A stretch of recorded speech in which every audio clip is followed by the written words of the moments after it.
Assalamualaikum. In this video lecture, we will be discussing some words of vocabulary. So let's start. Our first word for today is mayhem. Mayhem basically means the violent or damaging disorder, chaos, confusion या havoc. अगर बहुत ज्यादा तबाही हो जाए हम उसके लिए भी महम का लफ्ज़ इस्तेमाल करते हैं. अगर बहुत ज्यादा जो है ना वो हजूम के अंदर तनाव और जो है ना मार्केटिंग वाली कैफियत हो जाए हम उसके लिए भी महम का लफ्ज़ इस्तेमाल करते हैं. तबाही के लिए भी हम महम का लफ्ज़ इस्तेमाल करते हैं.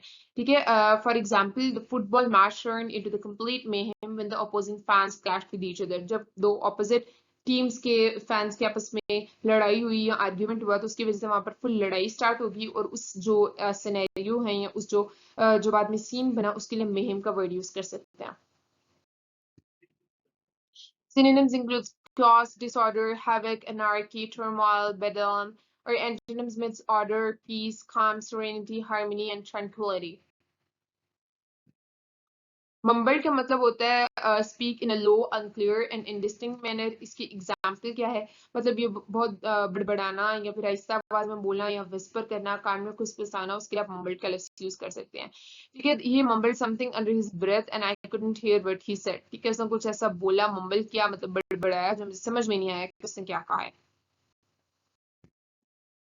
Synonyms include mutter, murmur, whisper, grumble, groan, muffle. ये important word है, आप ध्यान से याद करें. इसके antonyms भी देखना है. Articulate, ठीक है, इसी तरह pronounce, shout, speak up, etc.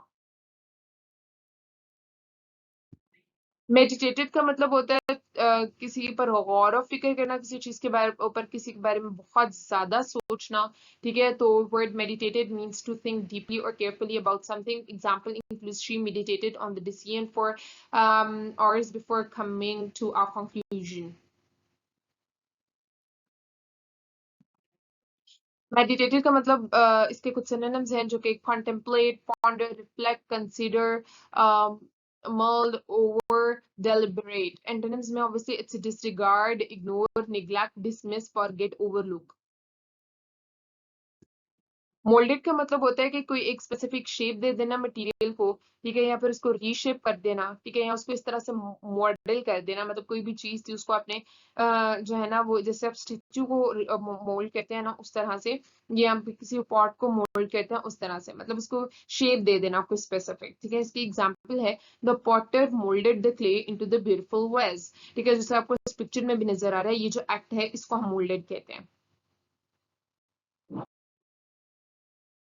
Synonyms में it's shaped, formed, fashioned, cast, created, और antonyms में it's broke, destroyed, distorted, ruined, spoiled वगैरह.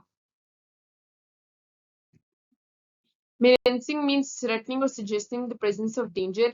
Again ये जो है ना word इसका मतलब होता है कि अगर आप किसी को जो है ना वो डरा रहे हैं या फिर जो है ना कोई आप खुद ही थोड़े खतरे की अलामत महसूस कर रहे हैं तो आप उसके लिए menacing का word यूज करेंगे. एग्जाम्पल है the dogs growling and bare teeth were menacing, यानी कि वो बहुत ज्यादा डरा रहे थे, खतरे की अलामत का इजहार कर रहे थे. इसके कुछ सिनोनिम्स हैं जैसे कि threatening, ominous, dangerous, intimidating, frightening, sinister. Antonyms में reassuring, harmless, friendly, welcoming, encouraging and comforting. Nuisance का मतलब होता है it basically refers to the person or thing or situation that is annoying or inconvenient. यानी है कि कोई ऐसी सूरत हाल जिसमें इतना ज्यादा शोर हो रहा है या फिर ऐसी सूरत हाल पैदा हो गई है जिसकी वजह से बहुत गुस्सा महसूस करा रही है इंसान को, उसके लिए आप नॉइसेंस का वर्ड यूज कर सकते हैं. क्योस आप कह लें. The loud music coming from the neighbours house was a nuisance to everyone in the building. ठीक है. ये भी एक नॉइसेंस की एग्जांपल है. इसके synonyms annoyance, botherance, irritation, inconvenience, trouble, और antonyms में its benefit, player, advantage, aid, assistance, help. Knife का मतलब होता है showing a lack of experience, wisdom or judgment. इसकी एग्जाम्पल में he was so naive that he believed everything his friends told him.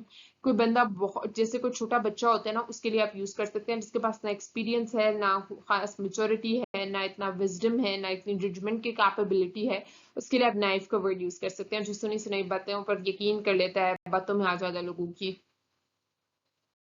इसके synonyms हैं innocence, innocent, inexperience, unsophisticated. ठीक है, इसी तरह एंटोनिम्स में नॉलेजेबल, सोफिस्टिकेटेड, वर्डली, एक्सपीरियंस्ड। देख लिया सिनोनिम्स के बिल्कुल आपने उन्हीं से एंटोनिम्स डिराइव किए हैं, तो आप ट्रिक यूज कर सकते हैं जैसे इन लगाकर। ठीक है, इसी तरह जो है वो आप अन लगाकर। ठीक है, तो इस तरह के इन और अन वगैरह लगाकर आप जो है सिनोनिम, सेंटोनिम और एंटोनिम से सिनोनिम बना सकते हैं। This is all for today. इंशाल्लाह ताला बाकी वर्ड्स हम नेक्स्ट वीडियो लेक्चर में डिस्कस करेंगे. Thank you so much. Allah Hafiz.